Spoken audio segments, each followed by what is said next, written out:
Hi guys, எல்லாருக்கும் good afternoon. எல்லாரும் என்ன பண்ணிக்கிட்டு இருக்கிறீங்க? நிறைய பேர் என்னடா அக்கா காலையிலேருந்து வீடியோவும் போடலை, ஒன்றும் போடலை, என்னாச்சு ஏதாச்சு, இங்கிட்டு பார்த்தா அண்ணன் வேறு ஏதோ இப்படி வீடியோ போட்டு வச்சுருக்கேன் அப்படின்னு நிறைய பேர் என்ன போட்டிருக்கீங்க கமெண்ட்லாம் நான் பார்க்கல. நான் சமைச்சிட்டேன். ஏன்னா எனக்கு பசிக்குது. காலைல ஒரு டம்ளர் தான் காப்பி குடித்தேன். வீட்லேயும் இன்றைக்கி எதுவும் சாமானும் வாங்கலை. காலையிலேயே சும்மா காமெடியாக போனதை என்னமோ பெரிய அந்த மைனர் குஞ்சம் ஏதோ சொல்லிவிட்டாங்களாம். அதனால் அப்படியே ஆத்திரப்பட்டு சண்டை ஓட்டுக்கிட்டு போனார். அப்படின்னு விட்டுட்டேன்.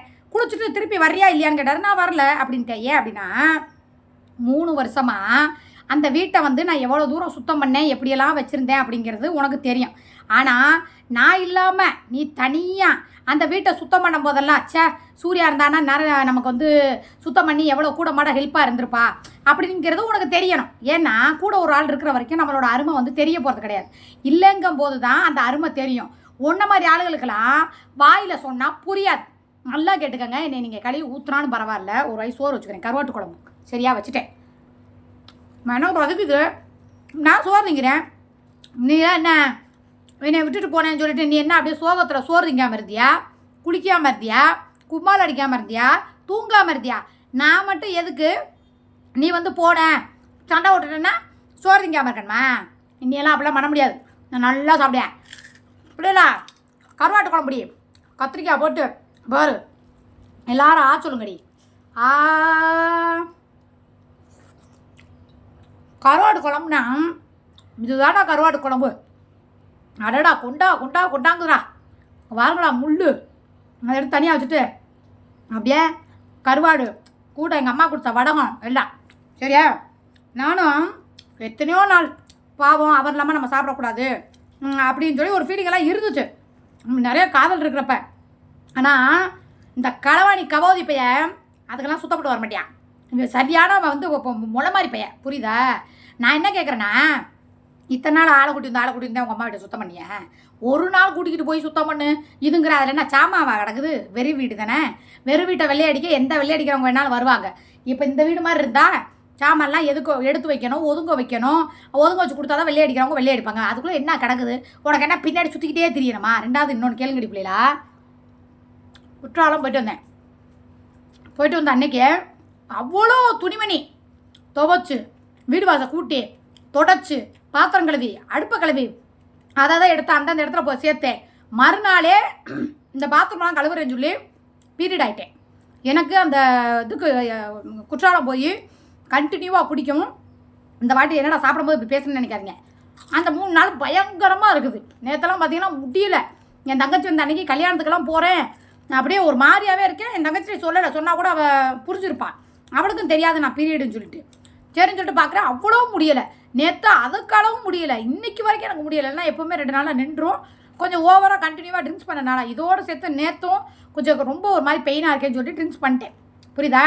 இப்படி இருக்கிற பட்சத்தில் ஒருத்தி கண்டினியூவாக இப்போ குற்றாலம் எடுத்து எத்தனை நாள் ஆகுது போயிட்டு வீட்டு வேலையெல்லாம் பார்த்துட்டு கல்யாணத்துக்கும் போயிட்டு திருப்பிங்க பாருங்க. நேற்று சரிதா, நேற்று எம்படி துணி துவச்சு இங்கிட்டு வேலையும் பார்த்தேன். கடை நானும் சரி போடலாம் கூட மாதிரி தான் சொல்லிவிட்டு தலையில் வேற எண்ணெய் வச்சுட்டேன். சரி பரவாயில்ல வாப்பா அப்படின்னு சொல்லி தான் சொல்லிக்கிட்டு சரி விளையாடுக்க சொல்லுவாராக்கும். இவர் எங்கே விளையாடிக்க போகிறாரு அப்படின்னு தான் நான் விட்டேன். சும்மா ஒரு வீடியோ போடும்போது சண்டை எடுத்தது யார்? ரெண்டாவது ஒரு நாளைக்கு போய் வெளியே அடிச்சு உங்கள் அம்மா வீட்டை சுத்தம் பண்ண என்ன? உன் தாய் வீடு தானே. காசை கொடுத்தினா ஆள் வேலை செய்ய போகுது. ஏன்னா காசு கொடுக்காம வீட்டுக்கு வேலைக்கு மாதம் ஆனால் சம்பளம் கொடுத்து ஆள் வச்சுருப்பேன். சம்பளம் நான் தான் கொடுப்பேன். கரண்ட் பில் நான் தான் கட்டுறது. ஏர்டெல்லு ஜியோ இது இல்லாமல் வக்கீலுக்கு பெட்டிஷன் போட்டால் காசு இத்தனையும் நான் தான் கொடுப்பேன். என் தங்கச்சி என்ன பண்ணுவா, மாதம் இதுக்கெல்லாம் போட்டு எனக்கு பில் அனுப்பிடுவா. நான் சம்பளம் வந்தோன்னே கொடுத்தோன்னே எதுக்கும் மொத்தமாக கொடுத்தேன், எதுக்கு இவ்வளோ ரூபா கொடுத்தேன், எதுக்கு அவ்வளோ ரூபா கொடுத்தேன், அப்படி கொடுத்தேன் இப்படி கொடுத்தேன்னு ஒரு வீட்டு வேலைக்கு கூட வேணாம், அந்த காசை கூட நம்ம மிச்சப்படுத்திக்கலாம்னு சொல்லிட்டு தான் நான் பேசாமல் இருந்தேன். இன்றைக்கி என்னமோ நம்ம 2 ஆளை கூட்டிகிட்டு போய் உங்கள் அம்மா வீட்டை சுத்தம் பண்ணணும் அப்படியே பொங்குறேன். ஏன் எத்தனை வருஷமாக நான் சுத்தம் பண்ணேன்? ஒரு அளவு தான் முடியும் சரியா. நேற்று என்ன நடந்துச்சுங்கிறது உனக்கும் தெரியும் எனக்கும் தெரியும். 2 நாளாக 3 நாளாக எனக்கு எவ்வளோ உடம்பு முடியல, எவ்வளோ பீரியடு. அதுக்கு முன்னாடி ஊருக்கு போயிட்டு வீட்டு வேலை எவ்வளவு பார்த்தேன்னு உனக்கு தெரியும். உனக்கெல்லாம் மனசாட்சி இருக்க? உனக்கெல்லாம் பொம்பளை பிள்ளைங்களோட வலி வேதனை என்னென்னு கொஞ்சமாவது தெரியுமா தெரியாதா? சொல்லு பார்ப்போம். இன்றைக்கி கிளம்பி வா எங்கள் அம்மா வீட்டை சுத்தம் பண்ணங்கிற. அது ஏதாவது சாமாச்சட்டு நான் தான் எல்லாத்தையும் அள்ளி வீசிட்டேன். அன்றைக்கே க்ளீன் பண்ணி எல்லா குப்பையும் 2 சாக்கு நிறைய குப்பை, நான் உங்கள்கிட்ட காமிக்கல, அதை 2 சாக்கு நிறைய குப்பை கிடந்துச்சு. நான் தான் எடுத்து குப்பையில் போட்டுட்டு வந்தேன். அப்புறம் என்னமோ சுத்தம் பண்ண அதான் 2 ஆளாக கூட்டிட்டு போயிருக்கல.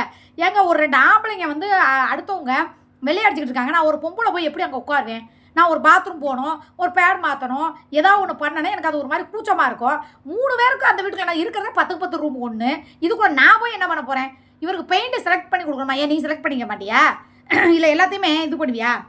அதையும் தாண்டி நீ என்னை கூத்தியான்னு தானே சொல்கிற.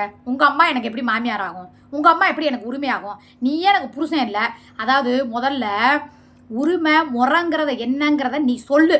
அதுக்கப்புறம் உங்கள் அம்மா வீடா எங்கள் மாமியார் வீடா நினச்சி நான் வந்து சுத்தம் பண்ணுறேன். பாலாவோட அம்மா மாமியாராக நினைக்கல. நான் சொன்னாலும் சொல்லாட்டினாலும் உண்மை அதுதான். பாலாவோட அம்மா என்ன வேணும்? மாமியார் தானங்க எனக்கு வேணும். ஊர் உலகத்தில் சொல்லுங்கள். புருஷனோட அம்மா என்னங்க சொல்லுவீங்க? இப்போ நீ புருஷனா சொல்லு. நீ புருஷன்னு சொல்லு. உங்கள் அம்மா வீட்டை வந்து நான் மாமியார்னு நினைக்கிறேன். நான் உரிமையோடு செஞ்சேன். ஆனால் அதையே வச்சு கூட இருந்தா காசுக்கா இப்போ கூட என்ன பண்ணுவேன்? நீ நான் வீட்டை வந்து சுத்தம் பண்ணுவேன். இந்த எனக்கு வந்து என் சகோதரிகள் காசு போட்டாங்க, அந்த காசுக்காக தான் வந்து வீட்டை வந்து சுத்தம் பண்ணின்ற மாதிரி நடிக்கிறா அப்படின்னு கமாண்டுக்காரன் போடியான். நீ அதுக்கு ஏற்ற மாதிரி என்ன சொல்லுவ? இந்த சம்பளம் வரப்போகுதுல்ல, அதான் ஒரு நாடகம் போடுறா, நடிக்கிறா, இது பாசம்லாம் கிடையாதுன்னு சொல்லி என்னையவே கேவலப்படுத்துவேன். இது எனக்கு தேவையா? அதனால உன் தாய் வீட்டை நீயே போய் பார்த்துக்கோ. இனிமேல் இதே மாதிரி மாதத்தில் ஒரு நாள் உங்கள் அத்தை பிள்ளையில வர சொல்லி அந்த வீட்டை சுத்தம் பண்ணிக்க. என்ன அவங்களுக்கு தேவையா நீ செஞ்சு கொடுத்துக்க. நான் எதுவுமே கேட்கல. இனிமேல் இந்த வீட்டை விட்டு நான் வர மாட்டேன். அதுவும் வாயில் தான் இருக்குது. அடுத்து பாத்தியா ஊத போகிறேங்கிற, அதுக்கு நான் வர்றது இல்லையா அப்படிங்கிறத யோசிப்பேன். சரியா? ஏன்னா நிறையா வாட்டி நான் வாயில் சொல்லிக்கிட்டே இருக்கேன். நான் இது பண்ண மாட்டேன், இப்படி பண்ண மாட்டேன், எனக்கு இது பிடிக்காது, இது பிடிக்கும், இது வேண்டாம், இது வேணும்னு நான் சொல்லிக்கிட்டே இருந்தேன். நீ கேட்கல.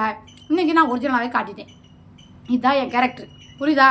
என்னை சீண்டி நோண்டணும்னு நினச்சா எவ்வளோ பெரிய ஆளாக இருந்தாலும் சரி போங்கன்ட்டு போயிடுவேன். நான் என் கேரக்டர் அப்படித்தான். சரியா? இன்றைக்கி தெரியுதா? யாருமே கூட மாட இருந்தால் ஒற்றை அடிச்சு மళ్ళీ அந்த வேலையை அடிக்கிறவங்களோ அது ஒற்றையெல்லாம் அடிக்க மாட்டாங்க. கூட 10 சம்பளம் நீங்கள் கொடுத்தினாச்சா வேலை செய்வாங்க. அவங்க வேலை வெள்ளை அடிக்கிற வேலை. அப்படிங்கும்போது காசுக்கு வேலை பார்க்குறவங்க எப்படி பார்க்குறாங்கன்னு இன்றைக்கி நீ பார்ப்பேன். பாசத்தோட மாமியாருன்னு நினச்சி நான் எப்படி அந்த வீட்டை வந்து சுத்தம் பண்ணி வேலை பார்த்து அப்பையும் வந்து கூட போன மாதம் சுத்தம் பண்ணும்போது கூட பீரியடு, அதுக்கும் முதல்ல சுத்தம் பண்ண போகும்போது பீரியடு, அது என்னமோ தெரியல, அந்த நேரமோ என்னமோ எனக்கு அமைதி. இப்பயும் பாருங்க கரெக்டாக அந்த பீரியட் அப்போ தான் கூப்பிட்றாரு பார்த்தீங்களா? அந்த மாதிரி காசுக்காக ஒருத்தவங்க வேலை செய்யும் போது அவங்க எப்படி செய்கிறாங்க, பாசத்தோடையும் உரிமையோடையும் அன்போடையும் ஒருத்தி வேலை பார்க்கும்போது எப்படி சூர்யா பார்த்து கொடுத்தா அப்படிங்கிறத என் தங்கச்சிகள் வந்து புரிஞ்சுக்குவாங்க. பிள்ளைகளா, எனக்கு முடியலை. இந்த 4 நாளாக நான் கண்டினியூவாக எவ்வளோ வேலை பார்த்துருக்கேன்னு உங்களுக்கு தெரியும். பெண்களோட வலி என்னன்னு உங்களுக்கு தெரியும். நானும் மனுஷி தானே, எனக்கு வலிக்காத. அந்த 3 நாள் கூட எனக்கு ஒரு வலி வராதா? பசி காலையிலேருந்து இந்த நானாக கருவாட்டு குழம்பு வீட்டில் கிடந்த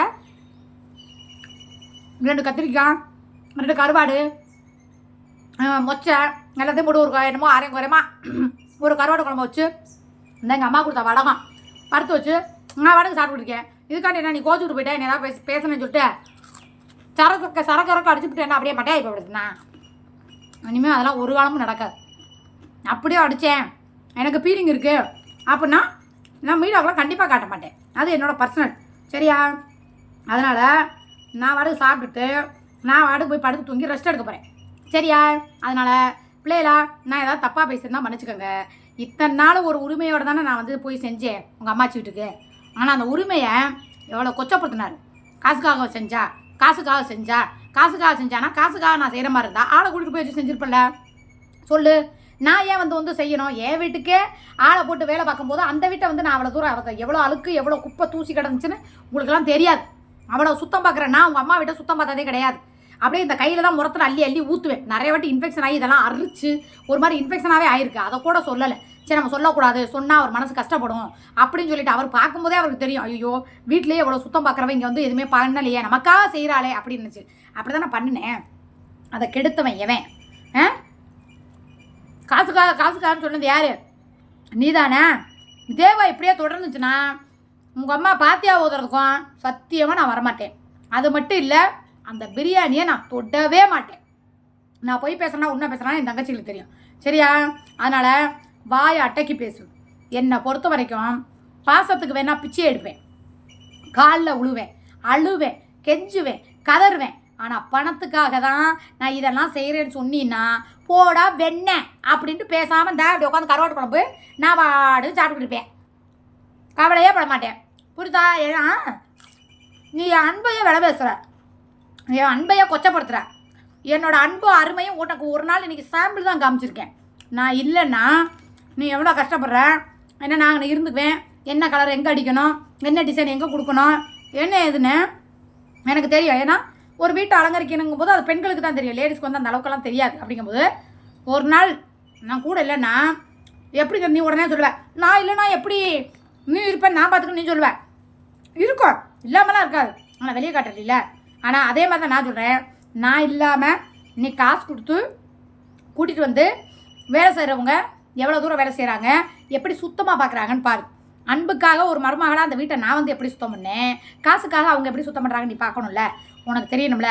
முன்ன மாதிரி ஆட்களாக எப்படி தெரியுமா, சொல்லக்கூடாது, செஞ்சு காட்டேன் செயல்ல, புரியுதா? அதனால தான் சொல்கிறேன்.